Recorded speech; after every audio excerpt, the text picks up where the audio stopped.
MRR news ప్రతి దృశ్యం ప్రజాపక్షం నినాదంతో ఆవిర్భవించి సుమారు 8 వసంతాలు పూర్తి చేసుకున్న శుభ సందర్భంగా తెలుగు 2 రాష్ట్రాల్లో పనిచేస్తున్న స్టాఫ్ రిపోర్టర్లకు, జోనల్ ఇన్ఛార్జీలకు, జిల్లా కోఆర్డినేటర్లకు, జిల్లా బ్యూరో చీఫ్లకు, క్రైమ్ బ్యూరో చీఫ్లకు, తెలుగు 2 రాష్ట్రాల్లో పనిచేస్తున్నటువంటి అన్ని నియోజకవర్గాల స్ట్రింగ్లకు, MRR news digital media providers కి, ఎంఎస్ఓలకు, సబ్ ఎడిటర్స్ కి, యాంకర్స్ కి, కెమెరామెన్లకి, ఆంధ్రప్రదేశ్ మరియు తెలంగాణ రాష్ట్రాల్లో పనిచేస్తున్న సిబ్బందికి, ఎంఆర్ఆర్ న్యూస్ ఛానల్ వీక్షిస్తున్న ప్రేక్షకులకు ఇవే మా ఆర్థిక శుభాకాంక్షలు. మా ఛానల్ని వీక్షించండి, లైక్ చేయండి, షేర్ చేయండి, సబ్స్క్రైబ్ చేయండి.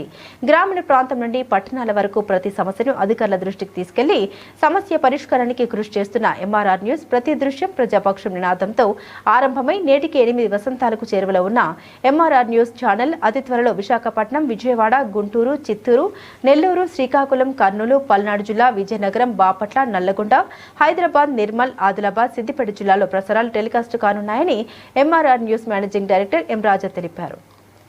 బులెటిన్ ముగించే ముందు హెడ్లైన్స్ మరోసారి. సరైన ఇంటికి సరైన సిమెంట్ ఎంతో ముఖ్యం. విచక్షణతో ఆలోచించండి. రైట్ సిమెంట్ ని ఎంచుకోండి. KCP cement, building the nation since 1958. KCP cement, the right choice.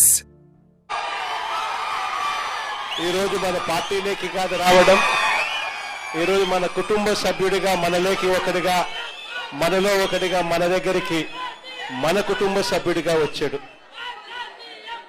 Srinu భవిష్యత్తు నా మీద నమ్మకం ఉంచి నా చేతుల్లో పెట్టాడు.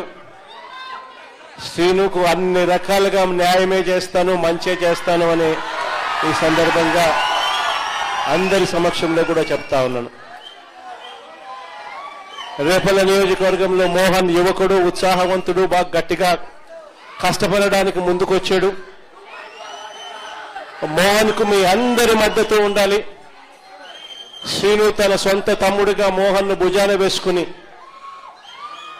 మోహన్ను గెలుపు బాధ్యతలు కూడా శ్రీనునే తన భుజస్కంధాల మీద వేసుకుని తను గెలిపించే బాధ్యతలు కూడా తీసుకుంటా ఉన్నాడు.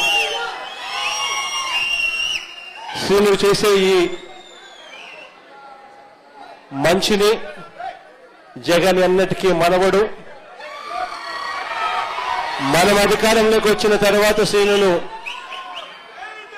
సంతోషపడే విధంగా అదే చట్టసభలో పక్కనే కుర్చీ వేసుకొని మళ్ళీ కూర్చోబెట్టే కార్యక్రమం జగన్ చేస్తాడని కూడా ఈ సందర్భంగా చెప్తా ఉన్నాడు.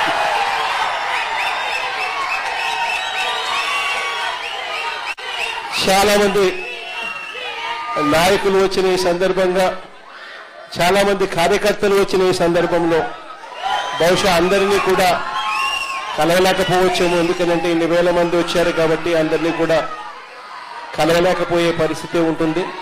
కానీ తర్వాత నేను సిన్నుకు చెప్తా ఉన్నాను, మోహన్కు చెప్తా ఉన్నాను, ఎప్పుడు అవకాశం ఉంటే అప్పుడు వీలైనంత ఎక్కువ మందిని నా దగ్గరికి తీసుకొని వచ్చి నాకు పరిచయం చేసే కార్యక్రమాలు ఖచ్చితంగా చేయండి అని కూడా చెప్తా ఉన్నాను.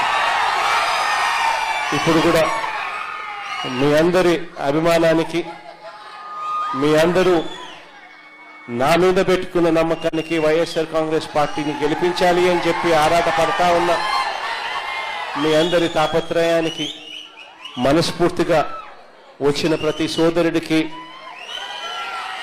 ప్రతి అక్కకు, ప్రతి చెల్లెమ్మకు, ప్రతి పెద్ద ఆయనకు కూడా మనస్ఫూర్తిగా 2 చేతులు జోడించి పేరు పేరున హృదయపూర్వకంగా నా కృతజ్ఞతలు కూడా తెలుపుకుంటా ఉన్నాను.